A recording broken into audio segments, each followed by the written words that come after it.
We're popping your cherry.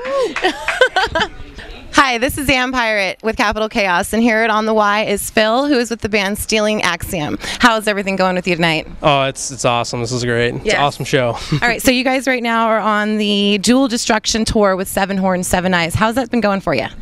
Pretty awesome. It's a lot of cohesiveness in our bands. Like, we're pretty much the same personalities, so like on the road, it's pretty chill. In terms of music, it's a little bit different, but man, you can headbang to both, so it's awesome. Yeah, so I had the pleasure when I walked in of hearing you guys, and I'm like, who is that? You blew me away. I don't know how to put a label or like a genre of what your music is. It's kind of like a twist between melodic and brutal. Your lead singer has amazing vocals. How did you guys concoct that sound?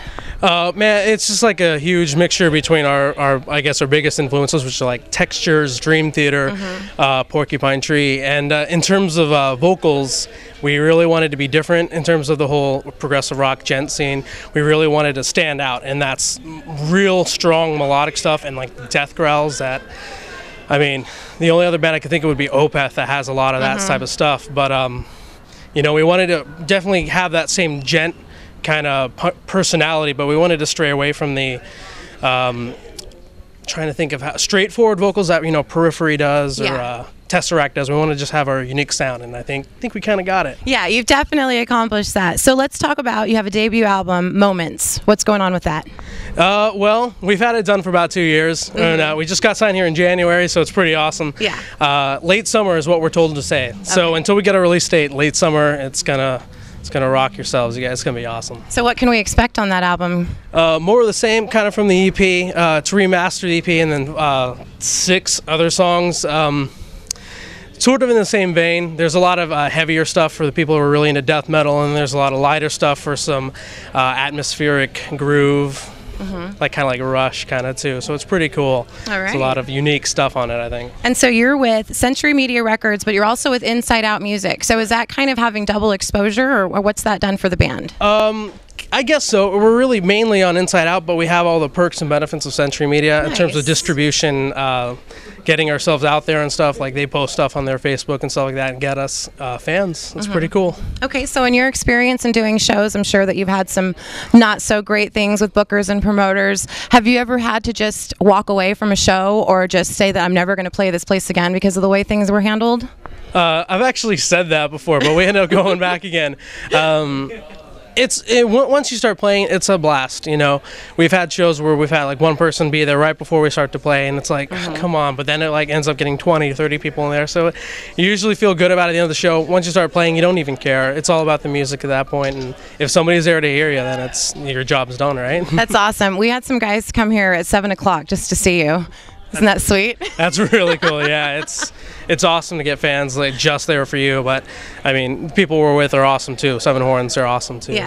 So cool. I noticed that when you guys are playing, you are extremely into the music. Is there some kind of like a mental preparation you do, or do you practice your faces in the mirror? Like, I want to look like this when I'm doing it, or? You know, for me, you know, I just don't want to look stupid, so I just try and do the least stupid stuff, but it ends up being the stupidest stuff, which is cool. That's totally metal. Is just being yourself, right? I guess. Totally. But yeah, in terms of preparedness and like doing all like getting into it, that's how I distract myself from how many people are watching me. So it's pretty cool. Do you make eye contact, or are you doing the like I'm looking above the head, you're all naked thing? It depends on what I'm doing. If I'm just sitting there doing a bass line, I'll look at people. But when I'm singing, because I will see people, I'll just laugh like, what am I doing here?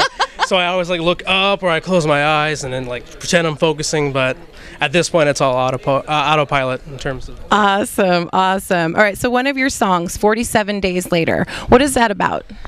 Oh man, there's a huge concept in the whole album, and in that particular song, it's the end of the world coming, man. You know, he's like, you know, it's all about how it's fading out, and it's really hard to say without giving away the whole concept. But it's the main thing is about a guy, and he's trying to warn people that the world's coming to an end, and nobody believes him. Obviously, like who would believe him? You know, but that particular song is so epic. It's just. Can't even put it into words. You just gotta listen. It's one of those things you just gotta listen. Well, I definitely liked it. I liked it. So did you always want to be in a band? Did you know that when you were a kid growing up that this was what you were going to be doing? Yeah, for me, I've always wanted to do music. I was singing at a very early age. I've had professional vocal training, but my voice cracked. Broke. I lost all my training when my voice deepened, and Damn that puberty. yeah, I can't sing like that anymore.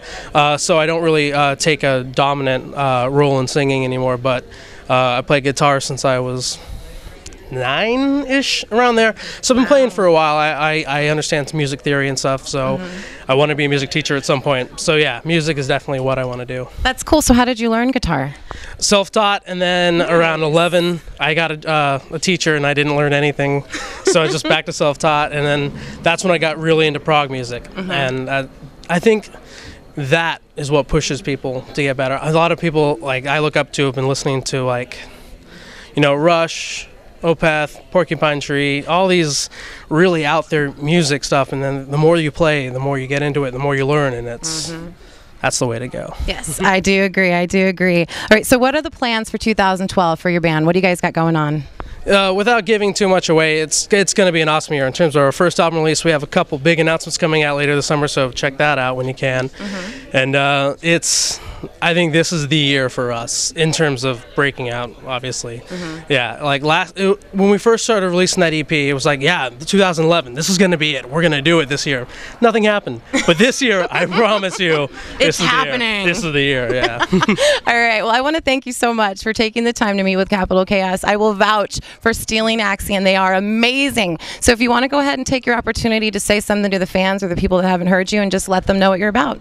Yeah, for the fans, thank you for getting us this far. I promise you better things are on the horizon. And for people who haven't listened to us, check us out. Like, it's 5 minutes of your time. It's pretty awesome. You'll be glad you did it. And what's the best way to find you?